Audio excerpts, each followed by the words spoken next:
ನಮಸ್ಕಾರ, ನೀವು ನೋಡ್ತಾ ಇದ್ದೀರಿ ಪ್ರಜಾಧ್ವನಿ ಟಿವಿ. ಪರಂ ಗರಂ ವಿಶೇಷ ಕಾರ್ಯಕ್ರಮಕ್ಕೆ ಸ್ವಾಗತ.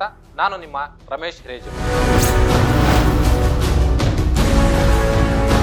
ಗೃಹ ಸಚಿವರಾದಂತ ಪರಮೇಶ್ವರ್ ಅವರು ಮುಖ್ಯಮಂತ್ರಿ ಸಿದ್ದರಾಮಯ್ಯ ಹಾಗೇನೆ ಡಿ.ಕೆ. ಶಿವಕುಮಾರ್ ಇವರ ಇಬ್ಬರ ವಿರುದ್ಧವೂ ಕೂಡ ಗರಂ ಆಗಿದ್ದಾರೆ. ಕಾರಣ ಏನು ಅಂದ್ರೆ ಮುಖ್ಯಮಂತ್ರಿ ಕುರ್ಚಿಯನ್ನ ಹಂಚಿಕೆ ಮಾಡಲಾಗುತ್ತೆ ಅನ್ನುವಂತಹ ವಿಚಾರ.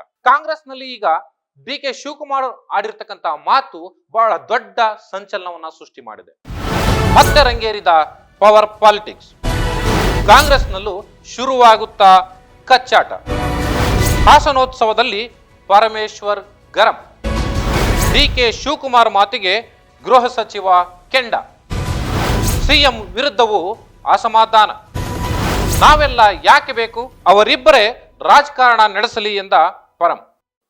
ಹೊರಗಡೆಗೆ ಅದು ಗೊತ್ತಾಗದೇ ಇರಬಹುದು, ಕಾಂಗ್ರೆಸ್ ನಾಯಕರು ಅದಕ್ಕೆ ತೇಪೆ ಹಚ್ಚುವಂತಹ ಕೆಲಸವನ್ನು ಕೂಡ ಮಾಡಿರಬಹುದು. ಆದರೆ ಒಳಗೊಳಗೆ ಈ ಅಧಿಕಾರದ ದಾಹದ ಬೆಂಕಿ ಹೊತ್ತಿ ಉರಿತಾ ಇದೆ ಅಂದ್ರೂ ಕೂಡ ತಪ್ಪಾಗ್ಲಿಕ್ಕಿಲ್ಲ. ಡಿ.ಕೆ. ಶಿವಕುಮಾರ್ ಅವರು ಒಂದು ಮಾತನ್ನ ಹೇಳ್ತಾರೆ, ನನಗೂ ಕೂಡ ಒಳ್ಳೆಯ ಕಾಲ ಬರುತ್ತೆ, ಆ ಕಾಲ ಸನ್ನಿಹಿತ ಆಗ್ತಾ ಇದೆ, ಈಗಾಗಲೇ ನಾವು ಒಪ್ಪಂದ ಮಾಡಿಕೊಂಡಿರುವ ಹಾಗೆ ಎಲ್ಲವೂ ಸರಿ ಹೋಗುತ್ತೆ ಅನ್ನುವಂಥ ಮಾತುಗಳನ್ನು ಹೇಳ್ತಾರೆ.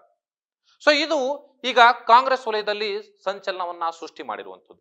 ಇದಕ್ಕೆ ಪ್ರತಿಕ್ರಿಯೆ ಕೊಡುವ ಸಂದರ್ಭದಲ್ಲಿ ಹಾಸನದ ಉತ್ಸವಕ್ಕೆ ಹೋದಂತಹ ಸಂದರ್ಭದಲ್ಲಿ ಗೃಹ ಸಚಿವರಾದ ಪರಮೇಶ್ವರ್ ಅವರು ಒಂದು ಮಾತನ್ನ ಹೇಳ್ತಾರೆ, ಹಾಗಾದ್ರೆ ನಾವ್ಯಾಕೆ ಬೇಕು, ಅಧಿಕಾರವನ್ನ ಅವರಿಬ್ಬರೇ ಅನುಭವಿಸ್ಲಿ, ಅವರಿಬ್ಬರೇ ರಾಜಕಾರಣವನ್ನ ಮಾಡ್ಲಿ ಅನ್ನುವಂಥ ಮಾತನ್ನ ಪರಮೇಶ್ವರ್ ಹೇಳ್ತಾರೆ. ಪರಮೇಶ್ವರ್ ಅವರ ಮಾತಿನಲ್ಲೂ ಕೂಡ ಒಂದು ರೀತಿಯ ಸತ್ಯ ಅಡಗಿದೆ ಅಂದ್ರೂ ಕೂಡ ತಪ್ಪಾಗ್ಲಿಕ್ಕಿಲ್ಲ. ಕರ್ನಾಟಕದಲ್ಲಿ ಕಾಂಗ್ರೆಸ್ ಅಧಿಕಾರಕ್ಕೆ ಬರುವ ಸಂದರ್ಭದಲ್ಲಿ ಎಲ್ಲ ನಾಯಕರು ಕೂಡ ಒಟ್ಟುಗೂಡಿ ಸಿದ್ದರಾಮಯ್ಯನವರ ನೇತೃತ್ವದಲ್ಲಿ ಚುನಾವಣೆಯನ್ನ ಎದುರಿಸ್ತಾರೆ. ಅತಿ ಹೆಚ್ಚು ಬಹುಮತಗಳನ್ನ ಪಡೆದು ಕಾಂಗ್ರೆಸ್ ಅಧಿಕಾರಕ್ಕೆ ಬರುತ್ತೆ. ಕೆಪಿಸಿಸಿಯ ಅಧ್ಯಕ್ಷರಾಗಿ ಡಿ.ಕೆ. ಶಿವಕುಮಾರ್ ಅವರು ಪಕ್ಷವನ್ನ ಮುನ್ನಡೆಸ್ತಾರೆ.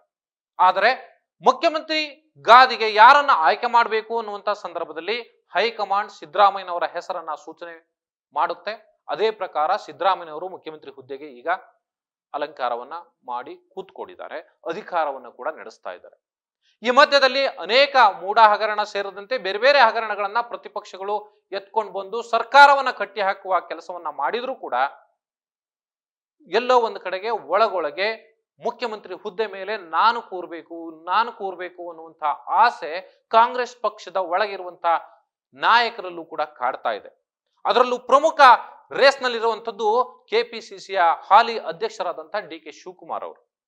ಡಿ.ಕೆ. ಶಿವಕುಮಾರ್ ಅವರು ನೆಕ್ಸ್ಟ್ ಮುಂದಿನ ಮುಖ್ಯಮಂತ್ರಿ ಆಗ್ತಾರೆ ಅನ್ನುವಂತಹ ಮಾತುಗಳು ಈಗಲ್ಲ, ಚುನಾವಣೆಯ ಸಂದರ್ಭದಲ್ಲಿ ಬಹಳಷ್ಟು ಕೇಳಿ ಬಂದಿತ್ತು. ಆದರೆ ಅನಂತರ ಸಿದ್ದರಾಮಯ್ಯನವರೇ 5 ವರ್ಷ ಮುಖ್ಯಮಂತ್ರಿಗಳಾಗಿರ್ತಾರೆ ಅನ್ನುವಂತಹ ಮಾತುಗಳನ್ನ ಅನೇಕ ನಾಯಕರು, ಸತೀಶ್ ಜಾರಕಿಹೊಳಿ ಅವರು ಇರ್ಬೋದು, ಎಂ.ಬಿ. ಪಾಟೀಲ್ ಅವರು ಇರ್ಬೋದು, ಸ್ವತಃ ಪ್ರಿಯಾಂಕ್ ಖರ್ಗೆ ಅವರು ಇರ್ಬೋದು, ಡಿ.ಕೆ. ಶಿವಕುಮಾರ್ ಅವರು ಇರ್ಬೋದು, ಹೇಳಿದ್ರೂ ಕೂಡ ಡಿ.ಕೆ. ಶಿವಕುಮಾರ್ ಅವರಿಗೆ ಮುಖ್ಯಮಂತ್ರಿ ಹುದ್ದೆಯ ಮೇಲೆ ಇರುವ ಆಸೆ ಕಡಿಮೆ ಆಗಿಲ್ಲ. ಸೊ ಅವರ ವೈಯಕ್ತಿಕ ಆಸೆಗಳನ್ನ ಆಗಾಗ ಹೇಳ್ಕೊಳ್ತಾನೆ ಬರ್ತಾ ಇದ್ದಾರೆ. ಆ ಸಂದರ್ಭಗಳಲ್ಲಿ ಎಲ್ಲಿ ಮತ್ತೆ ಸಿದ್ದರಾಮಯ್ಯನವರ ಪದವಿ ಹೋಗ್ಬಿಡುತ್ತಾ ಅನ್ನುವಂಥ ಒಂದು ತುಮುಲ ಅಥವಾ ಆತಂಕ ಕಾಂಗ್ರೆಸ್ ಪಕ್ಷದಲ್ಲಿ ಅಥವಾ ಅಲ್ಲಿರ್ತಕ್ಕಂಥ ಕಾರ್ಯಕರ್ತರಲ್ಲಿ ಕಾಡ್ತಾನೆ ಇದೆ. ಇತ್ತೀಚೆಗೆ ಆಗಿರುವಂತಹ ಬೆಳವಣಿಗೆ ಕೂಡ ಅದೇನೆ.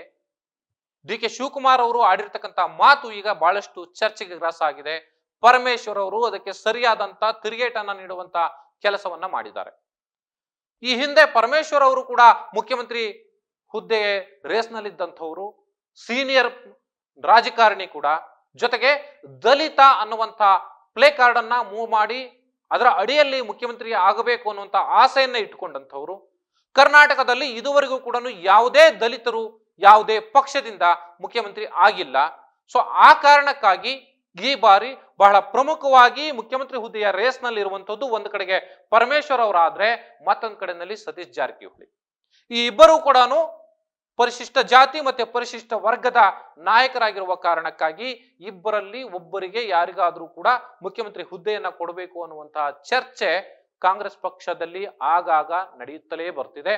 ಸ್ವತಃ ಮುಖ್ಯಮಂತ್ರಿ ಸಿದ್ದರಾಮಯ್ಯನವರು ಕೂಡ ಪರಿಶಿಷ್ಟರಿಗೆ ಮುಖ್ಯಮಂತ್ರಿ ಹುದ್ದೆಯನ್ನ ಕೊಡಬಾರ್ದಾ ಅನ್ನುವಂತ ಪ್ರಶ್ನೆಯನ್ನು ಕೂಡ ಹಿಂದೆ ಎತ್ತಿದ್ರು. ಈಗ ಅದೇ ವಿಚಾರ ಮತ್ತೆ ಚರ್ಚೆಗೆ ಬರುವಂತಹ ಸಾಧ್ಯತೆ ಇದೆ. ಆ ಕಾರಣಕ್ಕಾಗಿ ಪರಮೇಶ್ವರ್ ಅವರು ಸಿದ್ದರಾಮಯ್ಯ ಮತ್ತೆ ಡಿ.ಕೆ. ಶಿವಕುಮಾರ್ ಇಬ್ಬರ ಮೇಲೂ ಕೂಡ ಗರಂ ಆಗಿರುವಂತದ್ದು. ಒಪ್ಪಂದವನ್ನ ಮಾಡಿಕೊಂಡು 2.5 ವರ್ಷ ಸಿದ್ದರಾಮಯ್ಯನವರು, 2.5 ವರ್ಷ ಡಿ ಕೆ ಶಿವಕುಮಾರ್ ಅವರು ಮುಖ್ಯಮಂತ್ರಿ ಆದ್ರೆ ನಾವೆಲ್ಲಿ ಹೋಗಬೇಕು ಅನ್ನುವಂತ ಪ್ರಶ್ನೆ ಪರಮೇಶ್ವರ್ ಅವರದ್ದು. ಇದು ಸಾತ್ವಿಕ ಕೋಪ ಆದ್ರೂ ಕೂಡ ಅವರ ಮಾತಿನಲ್ಲಿ ಅರ್ಥ ಇದೆ ಅನ್ನುವಂಥದ್ದನ್ನ ಸ್ವತಃ ಕಾಂಗ್ರೆಸ್ ಪಕ್ಷದ ಕಾರ್ಯಕರ್ತರು, ನಾಯಕರು ಕೇಳ್ತಾ ಇದ್ದಾರೆ. ಇದು ಎಲ್ಲ ಒಂದು ಕಡೆಗೆ ಮುಖ್ಯಮಂತ್ರಿಯನ್ನ ಬದಲಾವಣೆ ಮಾಡುವಂತಹ ವಿಚಾರ ಚರ್ಚೆಗೆ ಶುರುವಾದ್ರೆ ಮತ್ತೆ ಪಕ್ಷದ ಒಳಗಡೆ ಆಂತರಿಕ ಕಚ್ಚಾಟ ಶುರುವಾಗುತ್ತಾ? ಬಿಜೆಪಿಯ ಒಳಗಡೆ ಈಗ ಏನು ಯಡಿಯೂರಪ್ಪನವರನ್ನ ಹುದ್ದೆಯಿಂದ, ಸಿಎಂ ಹುದ್ದೆಯಿಂದ ಕೆಳಗಿಳಿಸುವಂತ ಸಂದರ್ಭದಲ್ಲಿ ಬಿಜೆಪಿ ಹೇಗೆ ಒಡೆದು 2 ಹೋಳಾಯ್ತು, ಅದೇ ರೀತಿಯ ವಾತಾವರಣ ಕಾಂಗ್ರೆಸ್ ಪಕ್ಷದಲ್ಲೂ ಕೂಡ ಆದರೆ ಆಶ್ಚರ್ಯ ಇಲ್ಲ. ಸೊ ಆ ತರದೊಂದು ವಾತಾವರಣ ಇಲ್ಲಿ ಸೃಷ್ಟಿಯಾಗುತ್ತಾ ಅನ್ನುವಂಥ ಆತಂಕ ಕಾಂಗ್ರೆಸ್ ಪಕ್ಷದಲ್ಲಿ ಇರತಕ್ಕಂಥ ಕಾರ್ಯಕರ್ತರಲ್ಲಿ ಕಾಡ್ತಾ ಇದೆ.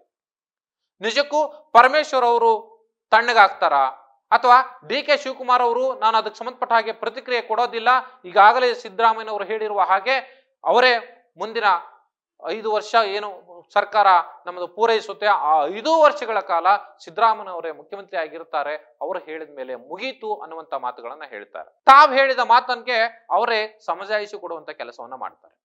ಸೊ ಹೀಗಿದ್ದಂತ ಸಂದರ್ಭದಲ್ಲಿ ನಿಜಕ್ಕೂ ಕಾಂಗ್ರೆಸ್ ಒಳಗಡೆಯ ಬೇಗುದಿ ತಣ್ಣಗಾಗುತ್ತಾ ಅಥವಾ ದಗದಗನೆ ಹೊತ್ತಿ ಉರಿಯುತ್ತಾ ಅನ್ನುವಂತ ಕುತೂಹಲ ಕರ್ನಾಟಕದ ಜನರಲ್ಲಿ ಕಾಡ್ತಾ ಇದೆ. ಇದು ಈ ಹೊತ್ತಿನ ವಿಶೇಷ. ನಮಸ್ಕಾರ.